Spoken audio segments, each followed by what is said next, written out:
बहुत समय पहले उत्तर भारत के एक छोटे से गांव में, जहां हर घर मिट्टी का बना था और गांव की गलियां सुबह की धूप में सुनहरी दिखती थीं, वहां एक साधारण और मेहनती लड़की रहती थी। उसका नाम सीमा था। सीमा गरीब थी, लेकिन उसका दिल बहुत बड़ा था। उसके माता पिता नहीं थे और वो अकेले अपनी छोटी सी झोपड़ी में रहती थी। उसके पास ज़्यादा कुछ नहीं था, बस एक पुराना चाकू, एक छोटी कढ़ाई और मोमोज बनाने की कला।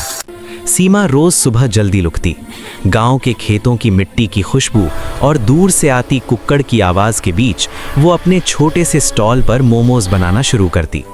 उसकी मेहनत और लगन के कारण उसके मोमोज गांव में बहुत प्रसिद्ध थे। लोग कहते थे, सीमा के हाथों में जैसे जादू है।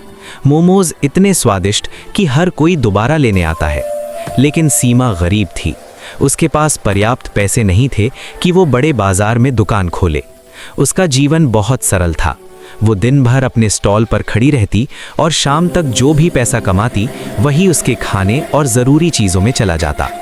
गांव में कई लोग ऐसे भी थे जो अमीर थे, लेकिन उनके दिल छोटे थे। अक्सर वो सीमा का मजाक उड़ाते, कहते कि गरीब लड़की क्या कर सकती है। पर सीमा कभी किसी की बातों पर ध्यान नहीं देती। वो बस अपने काम में व्यस्त रहती और मुस्कान हमेशा उसके चेहरे पर रहती। एक दिन गांव में त्योहार की तैयारी शुरू हुई। पूरे गांव में झांकी, दीपक और मिठाइयों की खुशबू फैल गई। गांव के बड़े लोग एक भव्य मेले का आयोजन कर रहे थे। सीमा भी उत्साहित थी, लेकिन उसके पास नए कपड़े नहीं थे, न ही महंगे पकवान बनाने के लिए पैसे। फिर भी सीमा ने हार नहीं मानी। उसने सोचा, मैं गरीब हूँ, लेकिन मोमोज बनाने में तो मैं सबसे अच्छी हूँ। क्यों ना त्योहार में सबको अपने हाथों का स्वादिष्ट मोमोज खिलाऊं। सीमा ने अपने पुराने कढ़ाई और छोटे स्टॉल के साथ मेले में जगह बनाई। शुरुआत में लोग उसे देखकर हंसे। कोई कहता, ये गरीब लड़की यहाँ क्या कर रही है। पर सीमा ने झुकी नहीं। उसने अपने हाथों में पूरा प्यार और मेहनत डालकर मोमोज बनाने शुरू किए। उसकी मेहनत और सादगी ने जल्द ही लोगों का ध्यान खींचा। धीरे धीरे गांव के बच्चे और बुजुर्ग उसकी ओर आने लगे।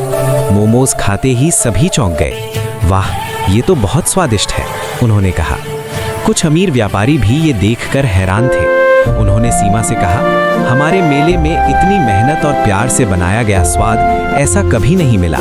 सीमा मुस्कुराई और बोली, मैं बस वही देती हूँ जो मेरे पास है, मेहनत, प्यार और स्वाद। इस दिन सीमा की मेहनत रंग लाई। गांव के लोग उसे सम्मान देने लगे। बच्चे कहते, सीमा आंटी, आप तो हमारी हीरो हैं। और अमीर लोग भी उसे देखकर सोचने लगे कि असली धन पैसों में नहीं, बल्कि दिल में होता है। त्योहार के अंत में गांव के मुखिया ने सीमा को बुलाया और कहा, सीमा, आज तुमने हम सबको सिखाया कि दिल और मेहनत से जो भी किया जाए उसका फल जरूर मिलता है। यही असली सफलता है। सीमा की आंखों में आंसू थे, पर वो खुशी के थे।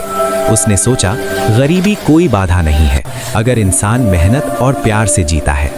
उसके बाद सीमा का स्टॉल गांव के हर घर में जाना जाने लगा। लोग दूर दूर से आते और मोमोज खाकर खुश होते। लेकिन सीमा हमेशा याद रखती कि उसका असली खजाना उसका प्यार, मेहनत और दूसरों के लिए उसकी निस्वार्थ सेवा है। समय बीतता गया, लेकिन सीमा की सादगी और मेहनत की कहानी हर गांव में सुनाई जाने लगी। लोग बच्चों को कहते, देखो, सीमा जैसी मेहनती और नेक दिल इंसान बनो। अमीरी या सुविधा जरूरी नहीं, दिल से किया गया काम सबसे बड़ा होता है। और इस तरह गरीब मोमोज वाली सीमा की कहानी हमें ये सिखाती है कि सच्ची ताकत पैसों में नहीं, बल्कि दिल में होती है। मेहनत, लगन और ईमानदारी से कोई भी मुश्किल आसान हो सकती है। गांव में गरीब मोमोज वाली की मुस्कान और उसका प्यार आज भी हर बच्चे और बूढ़े के दिल में एक प्रेरणा की तरह जिंदा है।